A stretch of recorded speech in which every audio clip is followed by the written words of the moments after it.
12 लाख से कम सालाना कमाते हैं तो टैक्स नहीं देना पड़ेगा। इनकम टैक्स को लेकर बहुत बड़ा ऐलान केंद्र सरकार ने कर दिया है। पूरे देश में आज सिर्फ और सिर्फ इनकम टैक्स में हुए बदलाव की ही चर्चा है, इसलिए मैं भी इसी की चर्चा करूंगा।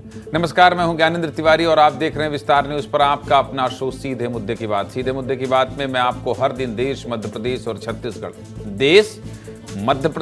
और छत्तीसगढ़ की वो सभी जरूरी खबरें दिखाता हूं जो आपके लिए देखना और जानना समझना जरूरी है। लेकिन सबसे पहले क्या बताता हूं, सबसे पहले देख लीजिए, लिस्ट बताता हूं। सबसे पहले आज शुरुआत बजट की खबर से ही करूंगा, एकदम आसान भाषा में बताऊंगा। बहुत सारे लोग तो सोचते हैं अरे बजट से अपना क्या लेना देना। आपको क्या लेना देना है, इतने आसान भाषा में बताऊंगा कि आपको कोई गुणा गणित नहीं करना पड़ेगा, सब कुछ समझ जाएंगे। आपको क्या क्या मिला है, युवाओं को क्या मिला है, टैक्स देते हैं तो कितनी राहत मिली है, किसानों के लिए सरकार ने क्या ऐलान किए हैं, सब बताएंगे। और हाँ, बजट को लेकर क्या राजनीति हो रही है ये भी सुनाएंगे। दूसरी खबर में बात मध्य प्रदेश की करेंगे। जबलपुर के एक गांव में 20 साल से शराबबंदी लागू है। अगर इस गांव में कोई शराब पीकर जाता है तो जुर्माना देना पड़ता है। विस्तार से खबर दिखाएंगे, अच्छी पहल है इसलिए दिखाना जरूरी है। चलिए अब शुरुआत करते हैं और एक एक करके बुलेटिन की जो भी खबर है वो आपको बता देते हैं। लेकिन सबसे बड़ा सवाल आज यही है कि आपको बजट में क्या मिला है। तो बजट में आपको क्या मिला है और इस पिटारे में क्या था ये आपको दिखा देते हैं कि आखिर क्या लेकर पहुंची थी वित्त मंत्री निर्मला सीतारमन। 1 लाख कमाते हैं तो बहुत बधाई हो, टैक्स नहीं देना पड़ेगा।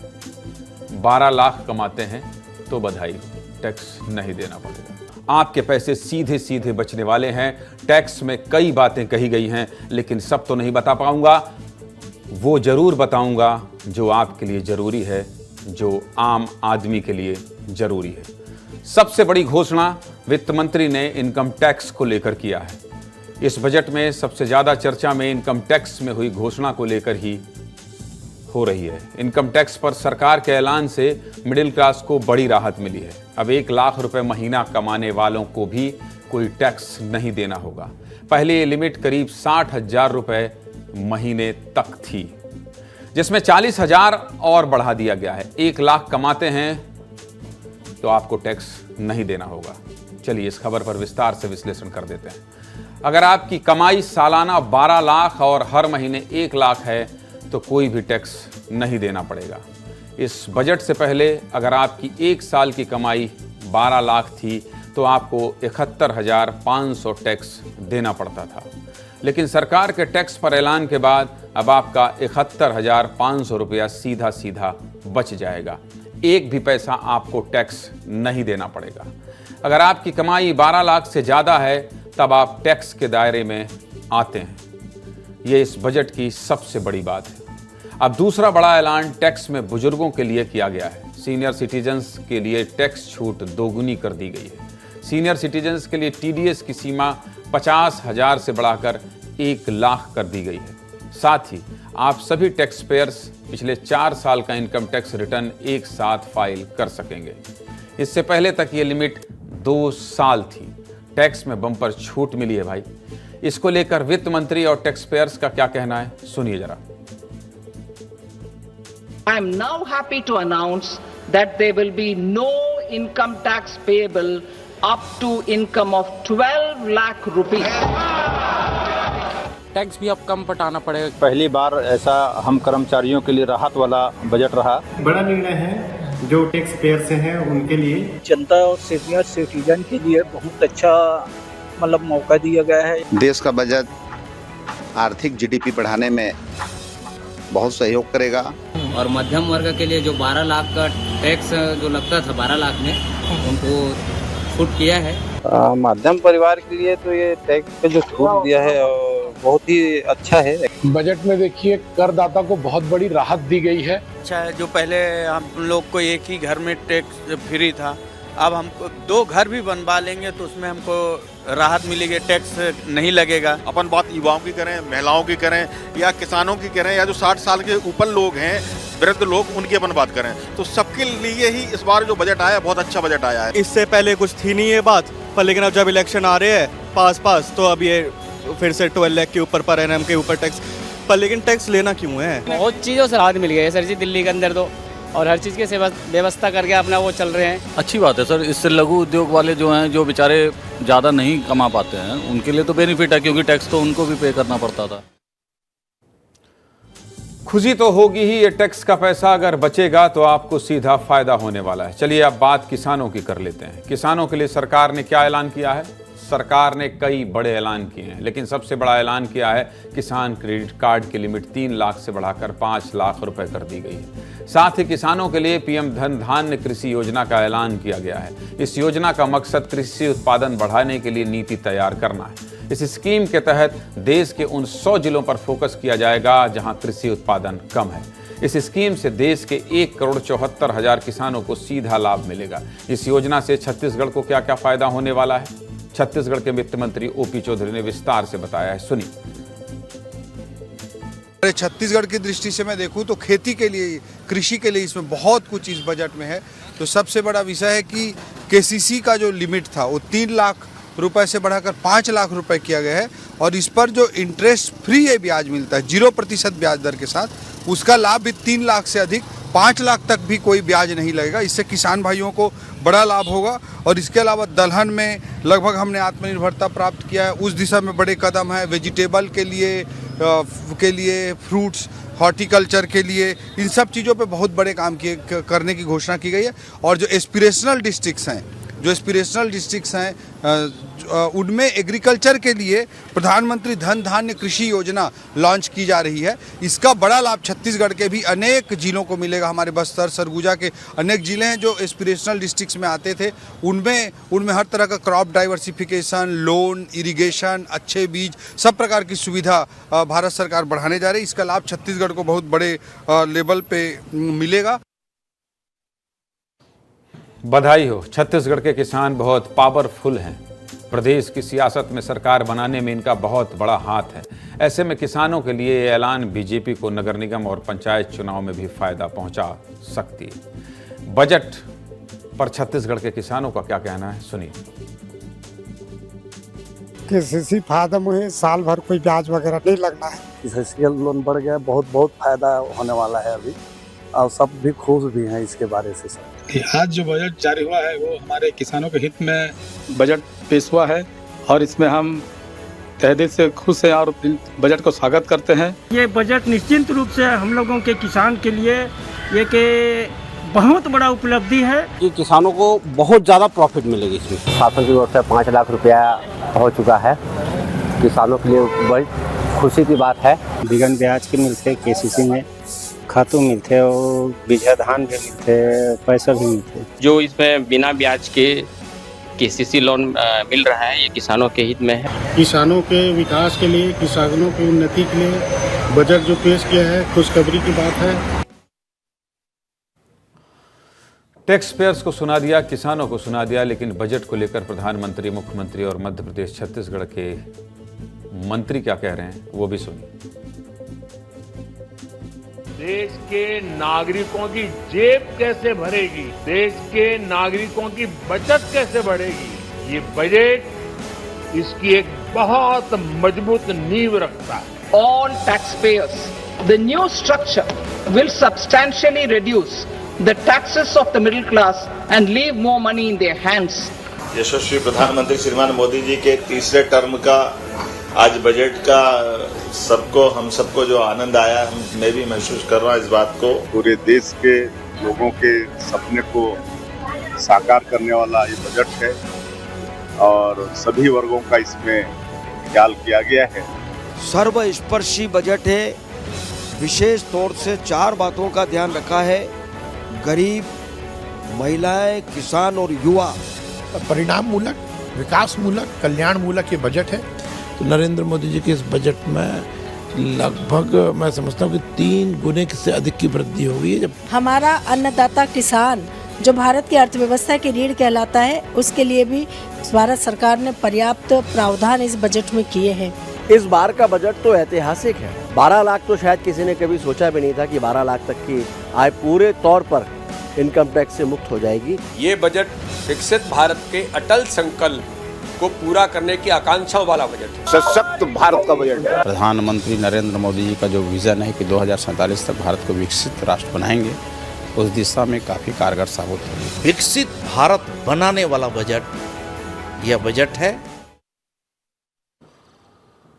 ये तो सत्ता पक्ष की बात हुई, लेकिन बजट पेश हुआ तो राजनीति भी शुरू हो गई। राहुल गांधी ने कह दिया कि भाई ये तो सिर्फ 20-25 अरबपतियों का ही बजट है। मध्य प्रदेश छत्तीसगढ़ के कांग्रेस के बड़े बड़े नेताओं ने बजट को लेकर क्या कहा है, ये भी सुनिए।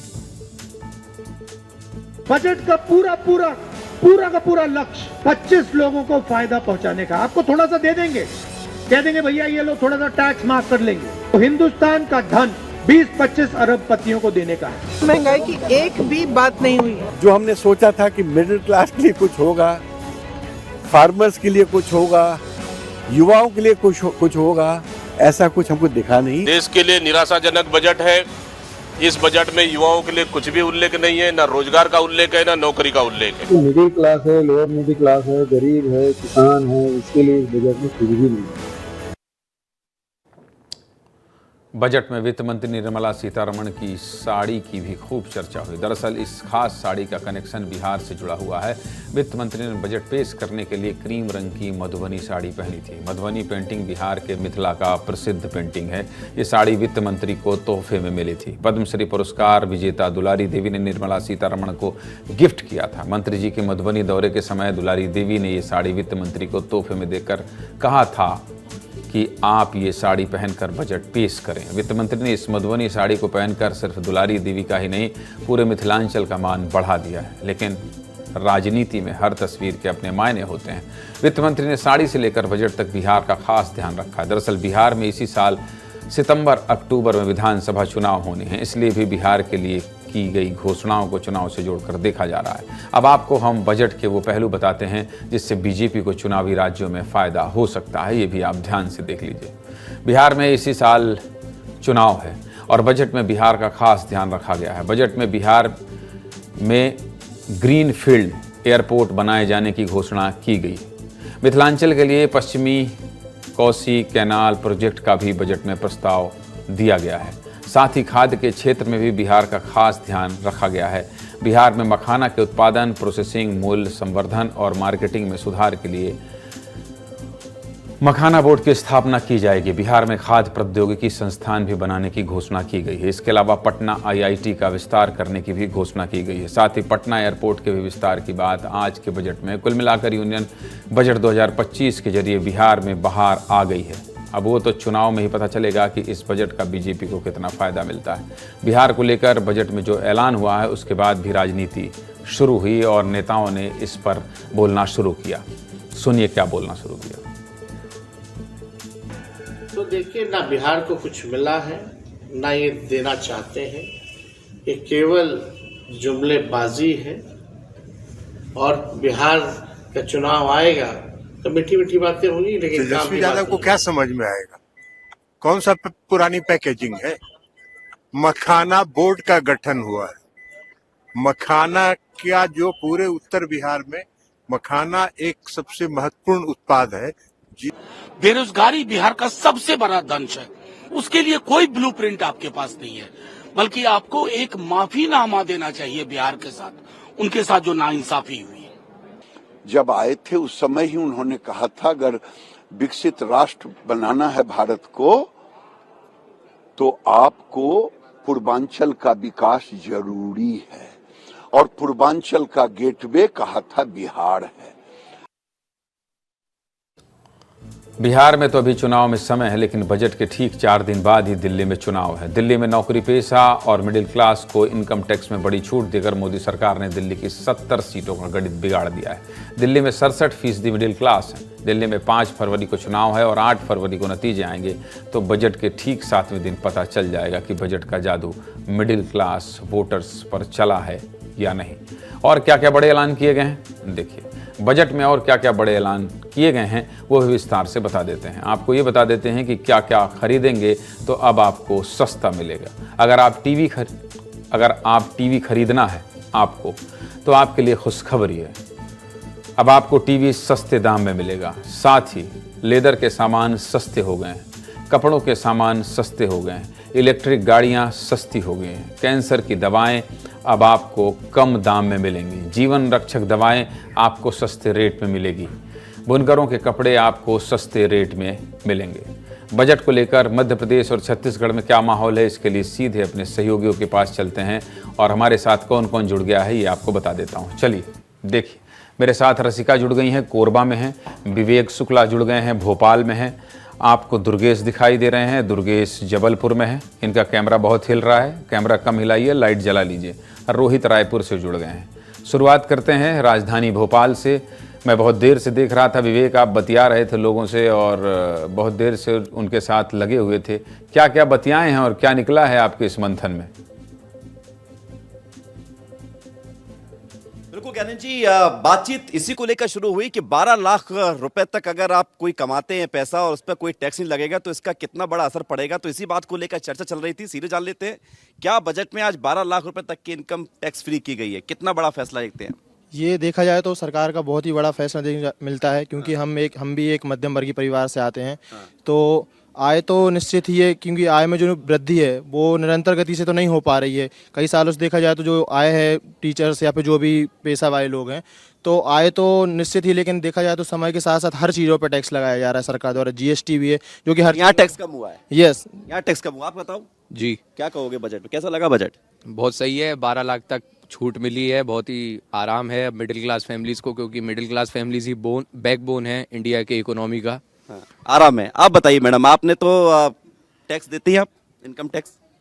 जब हम 12 लाख की सैलरी में आए थे और उस वक्त जब हमें टैक्स देना पड़ा, मतलब हमें पता चला, तो हमें सबसे ज़्यादा बुरा ये लगा था कि 12 लाख तो हो गई सैलरी, लेकिन इसका कितना सारा परसेंटेज तो चला जाएगा सरकार को।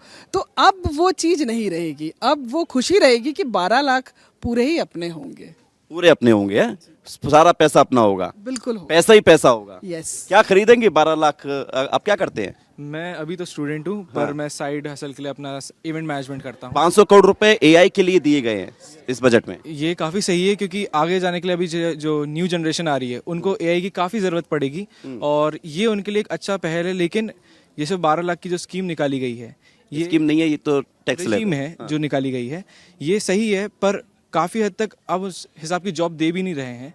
ये एम्प्लॉयमेंट नहीं बढ़ रही है और अलग हिस्सों में भी पैसा जाया जा रहा है। एम्प्लॉयमेंट चाहिए, और क्या लोग सोचते हैं आप बताइए, कैसा लगा budget? I have not seen the budget so closely, but definitely people around me who come from a middle class background, they are appreciating it. तो लोग हिंदी में सुनना चाहते हैं। हाँ, तो लोग बहुत सराहना कर रहे थे जो भी मिडिल क्लास मेरे साथ जुड़े हुए हैं मेरी टीम में, और डेफिनेटली आई थिंक 12 लाख का जो स्लैब दिया है, it is appreciating. It is appreciating, ये कहना है। रुपए की बात विवेक, 12 लाख रुपए की बात पर हर कोई ये कह रहा है कि सरकार ने अच्छा कदम उठाया है। चलिए अब सीधे रायपुर चले आते हैं। रायपुर में रोहित खड़े दिखाई दे रहे हैं। रोहित, आपके साथ कौन लोग हैं और आप क्या सुनाना चाहते हैं? इन लोगों को क्या लगा मध्य प्रदेश की राजधानी भोपाल से अब छत्तीसगढ़ की राजधानी सीधे रायपुर से, बता दीजिए रोहित। बिल्कुल, देखिए 45 मिनट का समय हो गया, ये तमाम लोगों से बातचीत कर रहा था और इनका राय जानने का प्रयास कर रहा था। अब टीवी के माध्यम से तमाम दर्शकों को भी सुनाता हूँ। सरला जी हैं, काफ़ी देर से इंतजार कर रही हैं। सरला जी, ठीक है बजट? बजट में मेरे को तो इस बार का ज़्यादा अच्छा इम्प्रूवमेंट लगा सेंट्रल गवर्नमेंट का।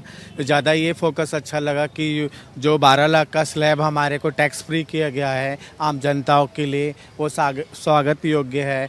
और जो महंगी दवा है, जो जेनेटिक दवा है, जो ज़्यादा गंभीर बीमारियों को उनको छूट देने का मतलब बोला गया है, वो ज़्यादा अच्छा लगा। हर व्यक्ति यही सोचता है कि हमें क्या मिला, अंतिम में हमें क्या छूट मिला था। आपको लगा कि आप जो सोच रही थी वो मिल गया आपको? नहीं, टैक्स पे तो थोड़ा छूट है, मगर अभी पेट्रोल है और जस्ट लाइक हम कुछ भी सामान लेते हो इसका जीएसटी तो यथावत रहेगा ना। युवा हैं, उनसे बातचीत करते हैं और वैकेंसी के बारे में बता रहे थे आप, तो कुछ अभी तो वैकेंसी बड़ी संख्या पे घोषणा की गई है। सर, हम लोग तो फायर वाले हैं, प्राइवेट ही जॉब कर रहे हैं, वैकेंसी निकल नहीं रहा है। हम लोग जा चुके गृह मंत्री के पास, फिर भी। बजट पे बताओ, बजट के बारे में क्या बोलो सर, कुछ है नहीं हम लोग के लिए। क्या है भाई साहब, ठीक है बजट? घर का बजट बना? निर्मला सीतारमण ने आज 8वां बजट पेश किया महिला के नाते, और मोदी सरकार को भी 11 साल के कार्यकाल हो गए, लगभग होने वाले हैं। लेकिन जनता आम मिडिल क्लास के लिए कुछ बजट में कुछ नहीं है भैया, वो सिर्फ स्लैब और लोग दुहाने वादे हैं जैसे हर साल मोदी जी दिए। और दुख दोनों का मिश्रण है। और मोबाइल में कुछ मत देखो दुर्गेश, आपके बगल में देख रहा हूँ जलेबी छन रही है। जलेबी खाओ और बताओ कि लोगों का मुंह मीठा करने लायक है या तो फिर अभी भी जैसे रोहित के बगल में खड़े होकर लोग बता रहे हैं वैसे ही उदास हैं। दुर्गेश। बिल्कुल ज्ञानेंद्र जी, देखिए हम बजट की जब बात करते हैं तो इस समय इमरती यहाँ पर बनते हुए आपको दिखाई देंगी और ये इमरती मैं कह सकता हूँ कि बजट जो है वो इमरती से तुलना करूँ तो अतिशयोक्ति नहीं हो, क्योंकि बजट भी जो है ऐसे ही गोल गोल होता है, आम आदमी की समझ के थोड़ा सा परे होता है, लेकिन फिर भी स्वाद में बड़ा स्वादिष्ट होता है। और इस समय हम जलेबी नहीं कहूँगा ज्ञानेंद्र जी, हाँ ये इमरती है, इमरती जलेबी की बड़ी बहन कही जाती है और मैं इमरती का स्वाद यहाँ पर लेता भी हूँ। लेकिन साथ साथ आपसे पूछता हूँ किस तरह का बजट देखते हैं आप? पहली बात देखिए, व्यवसायी होने के नाते जो बजट में जो इस बार प्रावधान हुए हैं वो बहुत ही ज़्यादा हमारे लिए उत्सुकता भरे हैं और बहुत ही अच्छा प्रावधान आया है कि 12 लाख तक का हमें जो टैक्स एग्जेम्पशन के लिए नील का जो स्कीम में प्रावधान किया गया है वो निश्चित रूप से एक व्यवसायी होने के कारण हमारे लिए बहुत ही अच्छा है। बहुत अच्छा। देखिए और भी लोग हैं, सब जलेबी खा रहे हैं, आप भी जलेबी खाइए भाई, जलेबी अपन ले ली इसी के लिए। बताइए कैसा लगा जलेबी, जैसा स्वाद लगा कि आपका? एजुकेशन सेक्टर से होने के कारण ना अभी एजुकेशन में 6.6% से ज़्यादा का ग्रोथ है, 1 लाख से ज़्यादा करोड़ मिले हुए हैं। प्लस प्रधानमंत्री जो स्कीम होती है स्कॉलरशिप, उनमें भी 20,000 करोड़ से ज़्यादा का मिला, तो हमारे लिए काफ़ी अच्छा है कि यानी ये गोल गोल नहीं है, ये कुछ स्वाद में मीठा भी है। जी मीठा तो मीठा भी है। क्या कहेंगे बताइए, इमरती जैसा मीठा? रसिका कोरबा पहुंची है मेयर की चेयर की सवारी लेकर और लगातार जनता का नब्ज टटोल रही हैं कि नगरीय निकाय चुनाव में क्या जनता कह रही है, छत्तीसगढ़ में किसे कुर्सी मिलने वाली है। लेकिन आज तो बजट की बारी थी, इसलिए आज दोहरा काम करवा रहा हूं आपसे। मेयर की चेयर खत्म हो गया है, इसलिए बता दीजिए बजट को लेकर कोरबा की जनता क्या कह रही है। रसिका। बिल्कुल ज्ञानेंद्र जी, देखिए मैं ये साहू समोसा वाले के बाहर हूँ, इतने लोग समोसा खाने पहुँचे हुए हैं और हर वर्ग के लोग हैं, बजट को बेहतर समझेंगे। लेकिन पहले गृहिणी से शुरुआत करेंगे, घरेलू महिला क्या सोचती है बजट को लेकर, कैसा लगा बजट? ठीक था बजट? घरेलू महिला के लिए बजट बिल्कुल भी सही नहीं है, सरकार ने कुछ भी ऐसा नहीं किया है एक हाउसवाइफ के लिए। क्यों, मतलब नाराज हैं बजट से? हाँ, बस ये है जो हस्बैंड SECL में है तो उनको कुछ छूट मिल रही है इनकम टैक्स में। ठीक है, अगर टैक्स पेयर को बड़ी राहत मिली है तो कितना बड़ा फायदा होगा आप लोगों को? 10 से 15 हज़ार का फायदा हो रहा। पहले कुछ ज्यादा टैक्स लगता है, अब कुछ कम लगेगा, बस उससे ज्यादा कुछ फायदा नहीं हुआ। तो चलिए टैक्स अब कम लगेगा, आप कैसे देख रहे हैं बजट को? बजट से आप संतुष्ट हैं? जी बिल्कुल संतुष्ट हूँ। इस बार सरकार लोगों को जैसे उम्मीदें थी बजट उसी अनुसार पेश किया गया है, बहुत ही अच्छा बजट है।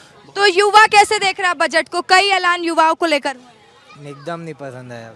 एकदम नहीं पसंद आया। देखे हो बजट? हाँ देखा हूँ, 12 लाख हो गया, हर चीज देखा। क्या हुआ है 12 लाख? 12 लाख के ऊपर का इनकम टैक्स देना पड़ेगा, वो तो उसके ऊपर मेरे को कुछ समझ ही नहीं आया क्या हुआ क्या नहीं हुआ। तो देखिए युवाओं को आधी चीज समझ में भी नहीं आई है ज्ञानेंद्र जी। यहाँ पर और भी लोग से बात करेंगे, जो लोग चाट खाने आए, फुल्की खाने आए। चाट फुल्की आप भी खा लीजिए और मुझे आगे बढ़ने दीजिए। रसिका आपका, विवेक शुक्ला आपका, दुर्गेश साहू आपका और रोहित मिश्रा आपका, आप सभी का धन्यवाद। जहाँ जहाँ खाने पीने की चीज़ मिल रही है आप लोग खाइए पीजिए, मौज कीजिए।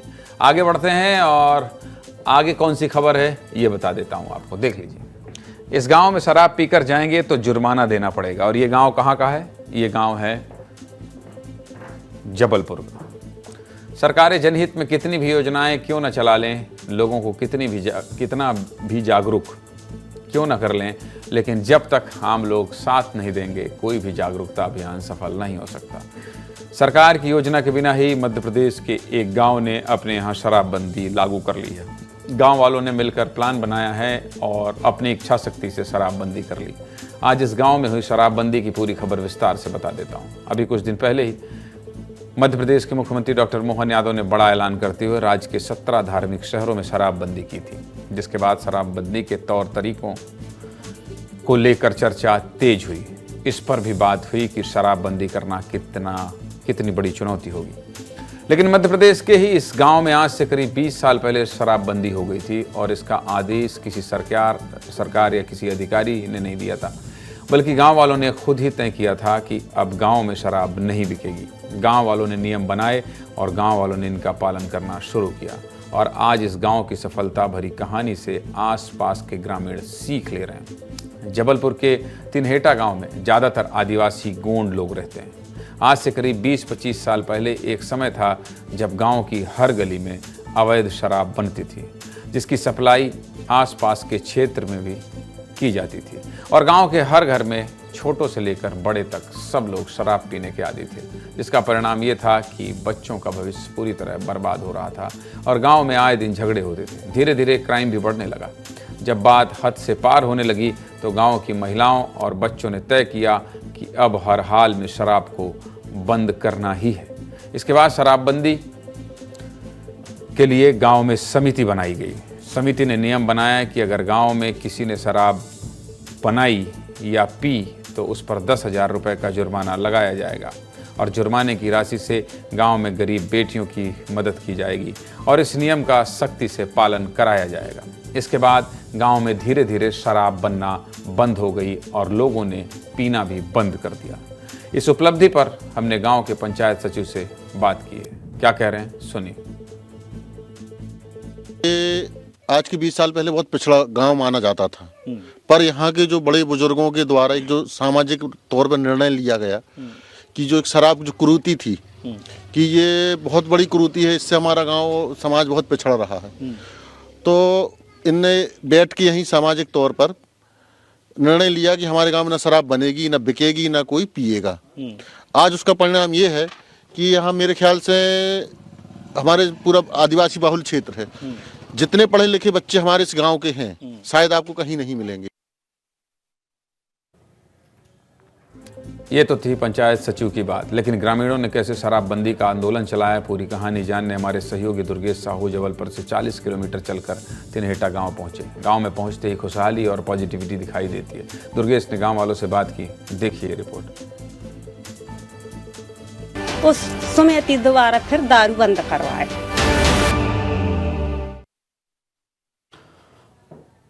गांव की महिलाएं बहुत खुश हैं, लेकिन जब दुर्गेश साहू गांव में पहुंचे तो उन्हें एक ऐसा आदमी मिला जिसने कैमरे पर ही स्वीकार किया कि एक समय पर वो खुद शराब बनाता था और बेचता था, लेकिन जब गांव में जागरूकता आई तो उसने ये काम छोड़ दिया और अब उसका परिवार बहुत खुशहाल है। तो आज बस इतना ही।